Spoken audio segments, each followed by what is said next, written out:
My name is Jennifer Fleming, and I'm going to talk about Rainbow Rowell and her three young adult fiction books.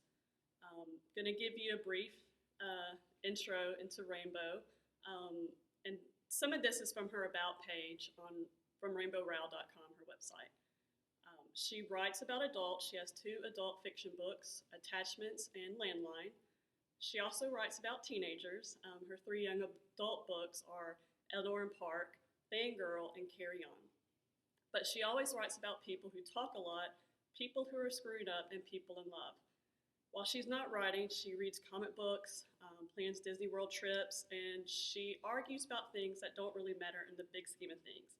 If you follow her on Twitter, you'll get this. She's hilarious. She lives in Nebraska, and she's married and has two sons. Two of her young adult books are set in Nebraska. She also has playlists on Spotify for each of her books, and I highly recommend you check these out while you read or after you read these books. You can totally identify certain parts of the story with certain songs, and I can thank her for introducing me to some new music groups. I'm going to introduce each book in order in which they were published, and then at the end, for those who have read her books or those who enjoy her books, I'm going to give a read-alike for each one.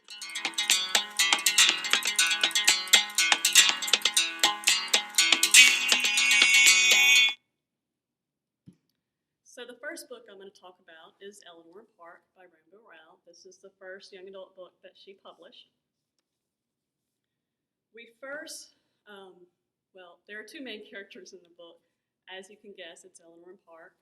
The story takes place in 1986. That probably seems forever ago, but trust me, there's plenty you can identify with. Possibly the characters themselves, their situation, or the friendship between Eldor and Park. That song that was playing, that I was listening to, is a song by XTC, and that group is mentioned in the first chapter, in the first sentence of the book. Park is sitting on the bus when we first meet him, and the first few sentences are as follows.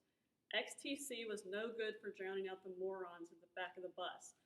Park pressed his headphones into his ears. Tomorrow he was going to bring Skinny Puppy or the Misfits, or maybe he'd make a special bus tape with as much screaming and wailing as possible.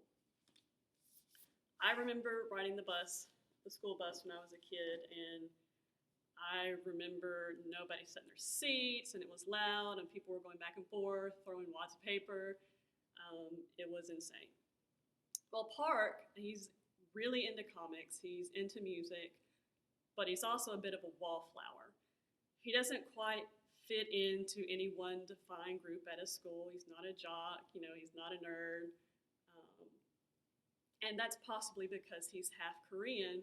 He kind of stands out in his own way. There's not many Koreans in Omaha, Nebraska during this time.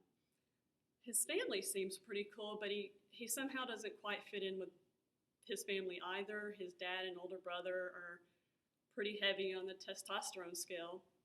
And Park has been forced to take Taekwondo since he was a kid. And in the book, we kind of see some of his ninja skills, and it is pretty cool. The second character, Eleanor, she kind of stands out as well. She wears secondhand clothes from Goodwill. I'm not saying that that's a bad thing, because I shopped at Goodwill when I was in high school, and I had some pretty awesome outfits. Eleanor's issue is that the clothes that she does buy, they're really big, and they're mainly men's clothes. And she has some pretty weird combinations. She wears a necktie in her hair or around her wrist. And she's also the new kid at school. She has no friends. So these are some things that she's kind of targeted for. Her appearance, and just because she's a new girl. Her home life is pretty unstable as well. Her stepfather is abusive, and she has to walk a fine line to avoid attention at home and at school. Sometimes it seems as if none of this bothers her, but really she's just one of those people that hides her feelings really well. You'd think that these two characters are too different to really connect, but it's their outsiderness that makes them so perfect for each other. I really enjoyed this book. Um, I grew up in the 80s, so I get some of the references, but just, I don't know, just their friendship and how it evolves. Um, it's one of my favorites. Rainbow Rowell's second young adult book was published in 2013 as well. It is Fangirl.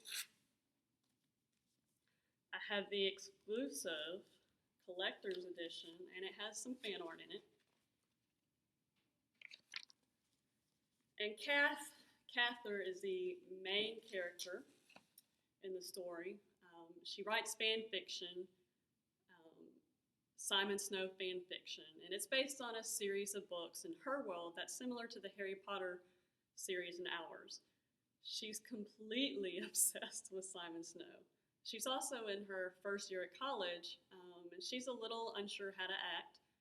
This is the first time she's separated from her twin sister, Rin. She's taken a fiction writing class. She struggles throughout the semester. Her initial interactions with Levi, her roommate's friend, they're pretty entertaining. Kath is just socially weird, which I can relate. But during the semester, events at school, as well as those outside of school, they really push her boundaries and force her to grow as a character. Levi, who doesn't want to be friends with Levi? He's super nice to everyone. He's a couple years older than Kath, and he works at Starbucks. And he's Reagan's friend, so he's in their dorm room quite often. But Levi calls Cather by her full name, which I love. One of the things that makes Levi just real, he struggles with reading. But he's super smart. He has an excellent memory. That's how he gets by with his classes. It just adds a little more depth to his character, makes him more realistic and not perfect, because everything else about him is perfect. And he stalks Kath into liking him, and he goes above and beyond as a friend. He's pretty awesome. Reagan, Kath's roommate, she carries herself as if nothing can touch her. She appears tough, but underneath she has a heart. She ends up taking Kath under her wing. She's like super social, but she's hardly in her dorm room because she's always out. But without her, Kath probably wouldn't have made it through the semester.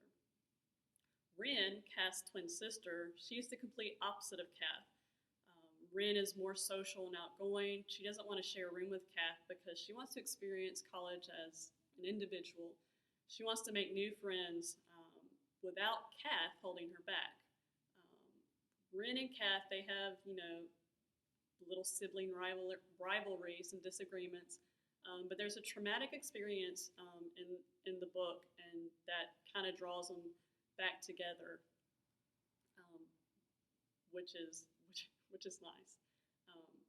One of the cool things, at the beginning of each chapter, we get a snippet from the real Simon Snow series, or sometimes you get bits of some of Kath's fan fiction.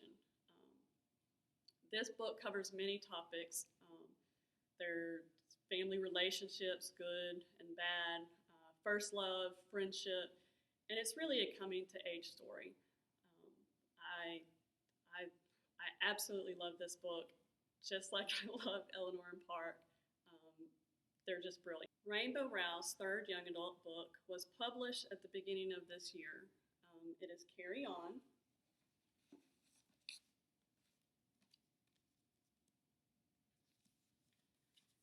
This is the complete version of Kath's from Fangirl, Carry On fan fiction. It was introduced in that book.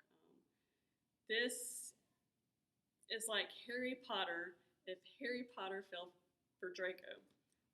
It's fantasy, it's romance. Simon Snow is the main character along with Baz. Simon is the mage's heir. He's powerful, but his magic isn't quite reliable. And he came from a non-magic world, kind of like Harry did, and was picked to attend Watford. During his and Baz's first year, they were paired up to be roommates, and this is for the duration of their stay at Watford. Thankfully, this is his final year, or Simon's pretty thankful, because him and Baz don't quite get along.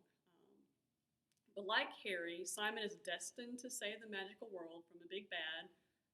In this case, it's the insidious humdrum. Baz, he's kind of a jerk, but you find out later in the story why he's so cantankerous. Baz is also a vampire, and he struggles with this throughout the story. His mother was killed defending him when he was a small child. He is also the source of some major angst within this story.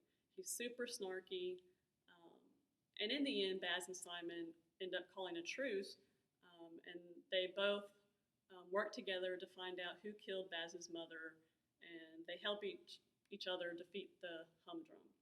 So if you've read, or after you read any of these books and you would like something that's a little similar, I'm going to give you 3 read likes. For Eleanor and Park, there's Aristotle and Dante discover the secrets of the universe. For Fangirl, there's Life in Outer Space. And for Carry On, it's got to be something Harry Potter, but it's The Cursed Child. Thank you for listening, and I hope you give Rainbow Rowell a try. I guarantee you will enjoy all 3 books.